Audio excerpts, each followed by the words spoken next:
Hello, everybody. Thank you for joining. It's Thursday. The markets still suck.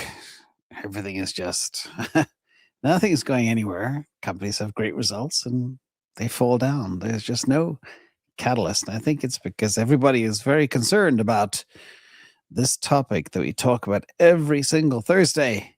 It's called AI Impact. And today's story is called The End of Legacy. Thank you all for coming. Thank you to the moderators in chat. Let's do a whip around the world of everything that happened, the top 50 stories over the last week. And one thing I do want to stress again is the rate of change. The AI hype is not slowing down, not by any stretch of the imagination. And legacy moats are being wiped out. And the big question is it better to be in a startup or in a legacy company? We'll try to tackle that as well. So let's get into it. Big thank you to everybody for coming. DBF, how are you, buddy? Hope all is well down there in Australia. And this is not financial advice, of course. And a big shout out as well to Patreon. This is from Auntie, my first Patreon ever. Thank you for being here. And the AI Impact playlist will be above afterwards. First, let's talk about Robotaxi. A lot of drama in this whole realm. Some people believe autonomous vehicles will be one of the biggest total addressable markets ever to hit the planet. And we had good news out of Giga Austin. This is the first ever cybercab being produced out of the unbox process. We had people like Joe Tegmeyer. He was in the factory for a special tour. He saw hundreds of cybercabs in the factory. Again, no steering wheel, no pedals, etc. And I made a video yesterday about what would happen if you can actually buy these for yourselves. Does it make sense to run your own little Robotaxi fleet, cybercab fleet? The answer is yesterday. And also, the growth is pretty special, more than doubling since January 1st, the fleet. You can see for some reason, Austin has stalled at around 100 cars, but Bay Area keeps on going up. They're really ramping the area. And we have 404 observed cars. What I mean by observed cars, there's more than that, but they're the license plates that have been registered within this tracker from the guy here. So everybody's talking about these things and how big they could be, because if you take the human out of the equation, you save $1.20 per mile, and that's a big part of it. Also, if you have a very cheap car to manufacture, very comfortable, luxurious, and cheap, that changes the game. Now, a lot of chatter as well about Wayve. Wayve is the new UK, shout out to everybody in the UK, their new Robotaxi player. Wayve is an embodied AI company that is focusing on building Robotaxi software so they can license to companies. They are backed. They just raised $1.2 billion at an $8.6 billion valuation. They're backed by Microsoft, Nvidia, Uber, Mercedes, Nissan, and Stellantis. Super interesting. How are they going to do it? Well, apparently, a lot of people are very confident they have what Tesla has. But what Tesla have is a little bit different. But their focus is to license their technology, kind of like what Nvidia does, to car makers so they can have their own FSD capability, cars driving around themselves. A couple of things you will notice is they seem to have stuff on the roof of their car. This is from their website this morning. Wayve, the realistic timeline, seems to have a big, kind of like, what do you call that, roof carrier, roof rack on top with cameras and sensors and everything else. It's pretty ugly. And they do have a kit that they sell to car makers. But the question is, how far will they get? You know, the cars themselves will still need a lot of modification to be able to be controlled electronically by a suite of software, which this company sells. And looking at all the data that I could find, yeah, they have the huge bar on top. They might be able to ship level 2, level 3 driving, maybe Nissan and Mercedes by 2028. So don't hold your breath. It's still 2 or 3 years away. And maybe level 4, a 30% chance by 2030. So this isn't going to take the world by storm. And by the time that they maybe do, if they have a 30% odds of taking the world by storm, they won't be able to do it till 2030, by which time Tesla will be everywhere. So that is the situation. But that being said, it is important to note that AI rate of change is changing everything very dramatically, very fast. This is a new word you're going to hear about a lot called CAM, which is Computer Action Model. This is from Standard Intelligence. And basically, it's a model where they can watch millions of hours of footage. And at the end of that time, the AI can learn just from watching videos how to do things like computer-aided design, like drive a car, like build a brick wall, that type of stuff. This could be huge if it is possible. And I believe it is that AI can learn by watching videos because that's how Tesla FSD trains. Then everybody can do everything. But no, this is where the new world hardware becomes the very hard thing to do. The software piece, the AI agent piece, the SaaS piece, whatever you call it, becomes very easy because AI can do that.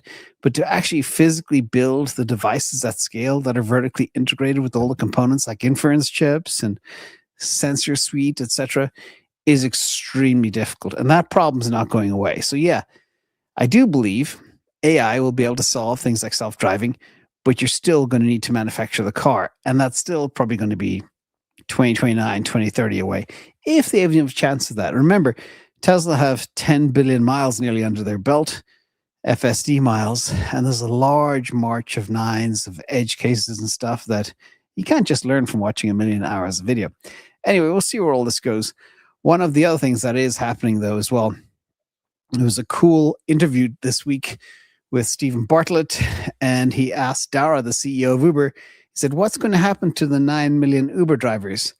Because Dara, the CEO of Uber, is leaning into autonomy. You can see they also invested in Wayve, and other players invested in autonomous vehicle charging, et cetera, And Dara was stumped. He couldn't answer the question for a long time. Then he eventually said, I don't know. So again, autonomy is coming. Autonomy is here. It's already running around Austin and the Bay Area, California. And Waymo is also running around all over the place. The question is, how fast will it scale? Right now, we are just scratching the surface of penetration for these autonomous vehicles. The other big thing that's happening is humanoid robots. I mean, if you look to China, there are probably 100 or more humanoid robot companies, and they can dance and they can box and they can do kung fu really, really well. The question is, what happens next and who's going to win? Because a lot of people say, oh, China. I believe China will probably win AI because they've got the most energy and the most compute, and they're leaning into it very hard. The US has limitations. Europe probably has limitations. But in terms of these things, again, it goes back to my point about hardware. Hardware piece is hard. Manufacturing at scale is hard. Dexterity of hands is really hard. And that's why if you take companies like Tesla versus the top Chinese EV manufacturer, BYD aren't even close to the manufacturing capability of Tesla. Anyway, back to this one. Everybody's very excited for the Optimus Gen 3 unveil. It's still scheduled for Q1 2026. Tesla is winding down their production lines of the S and X in Fremont to become that million-plus Optimus factory a year. And again, we should see human-level proficiency come out of this robot. The unveil, let me see. Q1, we don't have long left. We got a month and a week, 5 weeks or less left if it even happens. We shall see, but it'll be interesting to watch. But also, Nvidia came out with their earnings yesterday, which are smoking hot. Covered that already. But Jensen confirms physical AI is here, and it is the next inflection point beyond agentic, is taking AI into manufacturing by storm. And this is a giant opportunity. And the CFO, if I'm not mistaken, confirmed that physical AI already contributed $6 billion to 2026 revenue. And they have a whole bunch of stuff happening all over the world with all their different partners, and are making huge investments. Nvidia, by the way, is, again, small world, they're also investing in Wayve, which is part of this whole robots are everywhere. Nvidia are also selling a toolkit. So car makers can actually set up their own FSD and stuff. It's all happening very fast. And also Google, the other huge player, Google have had their own robotics division for years. They even bought Boston Dynamics, if I'm not mistaken, and then couldn't get it to scale, to sell in a productive way. So they got rid of it and sold it to Hyundai. But anyway, what they did recently, they just folded their intrinsic robotics lab into Google DeepMind as of yesterday. And this will be huge as well, because now it's under kind of deep, kind of think of it as Android for physical AI capabilities, where they're robots. They've got a thing called Mag 7 arms and other things that they can use across different factories. So their play might be different. It may not be humanoids. It may be other types of robots that can be used in industrial purposes. Either way, do not fade Google. They have their fingers in everything. Also, this should nearly be a meme of the day. But in Japan, they have a Buddharoid, basically a humanoid Buddha, and it's AI powered, and it has been trained in centuries of Buddhist scripture. So, yeah, if you need whatever to preach with the Buddha thing, you now have a robot for that. So, and that robot will remember, again, hundreds and hundreds of years of Buddhist scripture. Pretty incredible if you're into that type of thing. Let's get on to the Mag 7. A lot of change there too this week. Rubin is ready to go. It's their next massive leap, and it'll be shipping shortly, in a quarter, they say. And the numbers are crazy. 10x more efficient, more performance, cheaper inference, and 4x fewer GPUs to train the same models. And this is crazy. This will help with a lot of the energy bottleneck. If you have one machine that's 4x better across many parameters, that's a multiple. That could be a step change in efficiency. And that's where they're playing. So these Rubin things, like the Blackwells, will probably sell like hotcakes. And we saw that yesterday as well. The data center revenues go vertical. Okay. This number shouldn't even be real. They made $68.1 billion in a quarter. That's more in 90 days than the entire company made 2 years ago. It's crazy how fast they're growing. And again, this business is not slowing down. A lot of people are fading AI. And yes, there could be bottlenecks. We'll get to those bottlenecks like the memories and the power and the chips, but not at the rate of progress that we're seeing right now and the demand. But there are a lot of scary stories out there. A lot of people believe Nvidia has been selling their data center GPUs to companies in Singapore, who in turn are moving them over to China. And that has a lot of people concerned. But again, it's very hard to, prevent these boxes getting anywhere. You sell it in one country, goes in the back of a truck, ends up in another country the next day. That's just the nature of the business. Anyway, we'll see where it all goes. And AMD and Meta put together a huge partnership as well this week. And AI Capex keeps exploding. The overall deal between Meta and AMD is going to be like $600 to $700 billion over multiple years. And this is absolutely massive. Again, AMD also make a lot of hundreds of thousands of GPUs that will consume gigawatts of power. And again, AMD, just like Nvidia, stands to be a huge beneficiary of that. The jury is out, in my opinion, if Meta will win the AI wars. I don't think so. But a lot of people believe maybe they could either way. The person or the group, the company selling the pickaxes and the denim jeans, just like in the old gold rush days, they will continue to make money. And bottlenecks, a little bit of bottleneck talk here from Logan. The compute bottleneck is massively underappreciated. I would guess the gap between supply and demand is growing by single-digit percentages every day. If you map out exactly what he means, that is staggering. That means the companies like Nvidia and AMD are going to be just fine. So even though Nvidia sold off a little bit after earnings, still shouldn't be a concern there at all, the amount of money that's required if this is true. But I would also argue there's also a memory shortage. And by the end of this year, a massive power shortage too. Let's get into AI and LLMs as we go around the world. This is just puts things into perspective like we just covered regarding power and GPUs and data centers. Very important. A couple of quick reference points here. xAI's Colossus 2 is the largest and most powerful single AI supercluster on the planet. They have 555,000 GPUs up and running and use up to 2 gigawatts of power as of right now. Meta, for comparison, have 150,000 GPUs, use a quarter of that power. OpenAI, Microsoft, have 100,000 GPUs. I'm not sure what power they use. And Google have 300 megawatts of power. They have double what Meta has. But guess what? XAI has nearly 6x what Meta has, what Google have. And Google are a absolute powerhouse. So again, but what's also crazy, they have all of this in one location, which would also make me a little bit concerned if that location is attacked or damaged. Anyhow, moving on. Back to AI. Cursor's cloud agents can now build, test, and ship code autonomously. Humans are not required. I've heard some complaints, shout out to Stepback J as well, that Cursor has gotten very expensive and is not as good as other solutions. But at the same time, it can do everything, which is kind of terrifying. And we continue to see the impact of AI across different industries. It's nearly every single day in the last few days, we see how agentic AI startups or agentic AI keeps eating legacy businesses alive. It started with some type of coding shops, and then SaaS software, security software, data vendors.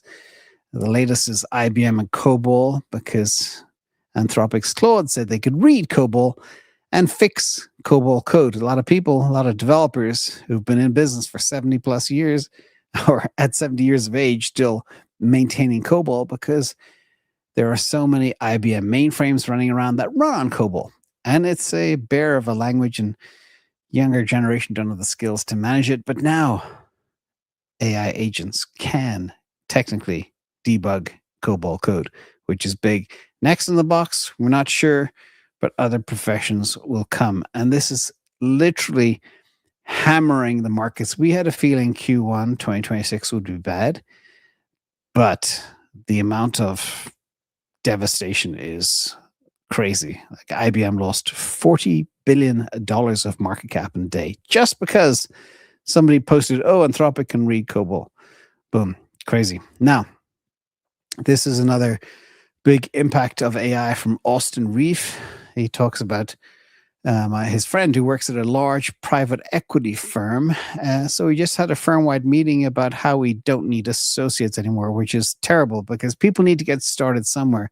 And a typical private equity associate makes about $200,000 a year to do three things: build Excel models, turn excess models into PowerPoint decks, and email them to somebody senior on their behalf. Now you have maybe Claude for $20 a month will do everything for $20 a month. So the world is changing very, very, very fast, and it's only going to accelerate, which is very alarming. And as I hate saying this alarming stuff, but the amount of things that are happening so fast, I cannot stress. There's this system called Polsia, and they can run a complete enterprise company for $180 a day. That does things like sending 3,000 emails a day. It does designs, it runs operations, it runs workshops, it onboards new employees. It does all the type of things a big corporation would do. It's now running for $180 a day through one AI. Staggering to even think about. And speaking of staggering, the AI tsunami is back. This is Dario, who said the public is not aware of what's about to happen. There doesn't seem to be a wider recognition of society of what's about to happen. It's as if this tsunami is coming at us, and it's so close, we can see it on the horizon. He's not the only doomer out there, and I hope they're all wrong. But my job is to help you all be aware of what potentially is coming. Elon Musk did say big supersonic tsunami is coming, his words. Now, Dario is using the same term. He can see the tsunami on the horizon, which means it's hours away, if you know about tsunamis. Also, Andrei Karpathy said as well, it's hard to communicate how much programming has changed just in the last 2 months. 8 weeks. He can't even explain how much it's changed. So it's his interpretation of what type of tsunami is coming. Everything is changing, particularly in the coding world. In fact, coding is the very first door I put in here when I created this little meme. Now, let's move on. Pentagon, because the government is now involved in AI too. And the Pentagon is pressuring Claude for AI safety limits. They want whatever AI they use to be buttoned up. And the Pentagon actually ended up doing a deal with Elon Musk's Grok. And they are apparently, allegedly, maybe as of last week, trying to shut down Claude within the whole of the Pentagon. But can you imagine what happens when operations like the Pentagon are using AI, and that AI is not safe and secure and balanced, and it takes control? Well, then you get to war games, which becomes very serious. And this is a very serious video today, so sorry about the serious nature, but I shouldn't be here sugarcoating things. Then we get to drones. The drones are things that are purchased by firms or operations like the Pentagon. And Fury is Anduril's first jet, first time ever a private company like this was able to make a jet that can fly at the speed of sound. And it's AI powered. It's basically an unmanned fighter jet, just like an F-35 or an F-22 Raptor. And it uses AI to detect, engage threats, carry weapons, and enter high-risk missions without any humans in danger. So another version of a drone, but it's not just a little flying thing about this long, but it's a full-on fighter jet, which is completely AI-powered. And other startups are coming too. I did say drones and defense would be massive narrative in 2026. Well, this one is too. Saronic. I never heard of them until this morning. Saronic raises $1.5 billion at a $9 billion valuation. Again, they went up 2.3x in a year in their value. And they make ships that are drones, military boats. Some of them are 20 feet long. Some of them are a lot bigger. But they can do things like deploy drones deep into the ocean. I can't remember the exact numbers, but they can travel 1,000 miles in a very short window of time at 35 knots. If any kids at home want to do the math, calculate 35 knot speed, how long it takes them to go 1,000 miles into the ocean. That's how long it takes. And then they can come back too. They have the power to do that. Pretty incredible. And that leads us to space, which will also be very important for defense in the future. We have other crazy things happening. SpaceX gets FAA approval for a Starship ramp of 1 million plus orbital data AI centers. A lot of people that believe that data centers in space is never going to happen, but it is happening. And a lot of people believe it'll be 10 years out, 20 years out. No, they already have satellites in space that are solar powered. They just need to get bigger ones with more cooling and more solar panels so they can run data centers in space. And now they got the machine to carry it all up there, the Starship, which will be flying again soon. This is happening. But to be able to get approval for 1 million launches, pretty incredible as well. Final piece, we've got to enter the Orwellian center corner right now and talk about some of the other crazy stuff that's happening.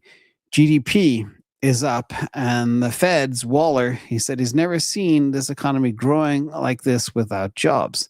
A lot of people think AI has no impact. Well, then somebody explain to me why GDP is growing without workers. Or maybe the workers are getting more productive because of AI.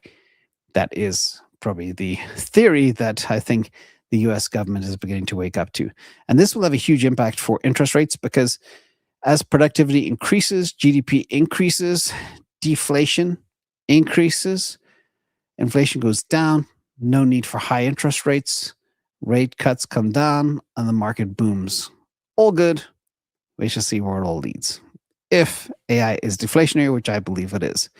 Also, this is OpenAI, Google, Anthropic.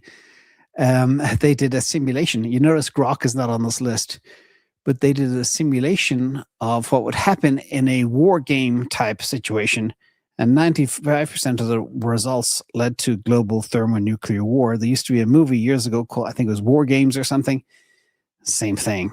When you let the bad AI take control, they very quickly escalate into a thermonuclear war, which is no good for anybody. So hopefully firms like, again, going back to the Pentagon, pick the good AI and not let it run rampant, because this could end in a very, very serious situation. Very serious indeed. And then Financial Times come out with this article too. Boom, doom, or modest growth. It's basically this AI, what it could result in.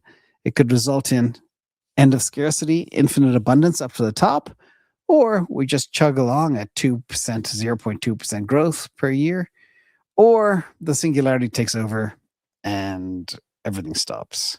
It's very weird. And then I ask, where did Financial Times get this article from? Well, they found it here. And this was actually from the Federal Reserve Bank, the same people that were stunned here about never seeing an economy grow like this.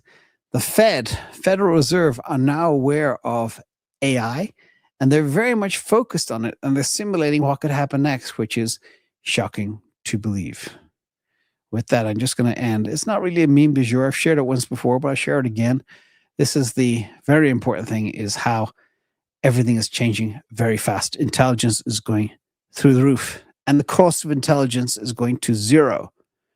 Be prepared for that. That will have dramatic impacts over the next 5 years on us on this planet. And I want to say as well, a big thank you. Sorry for it being a bit of a downer AI video, but these things need to be told. Thank you, Buckhorn. Thank you, AR, Ron, DBF, B-Man, I Am Colt, and of course our great mods, Sean D, T&D, Cyber Sniper, and K8. Thank you all for coming. Hope everybody's doing okay. Markets still suck. But you know what? Tomorrow's Friday, and Friday is up day, where I should be out of the midweek slump by now, and markets typically go up on Friday. So let's see what happens. Hang in there, my friends. You got to wait for more catalysts to take us to the next level. Right now, markets hate not knowing what's going to happen next, and AI is making everything very unsure. That's why nobody's willing to deploy. Everybody's sitting on their hands, waiting for direction until something big happens. Need a big catalyst. And we're not seeing that on the horizon. But we're seeing other things on the horizon like we covered today. Thank you all for coming. Take care of yourselves. Bye.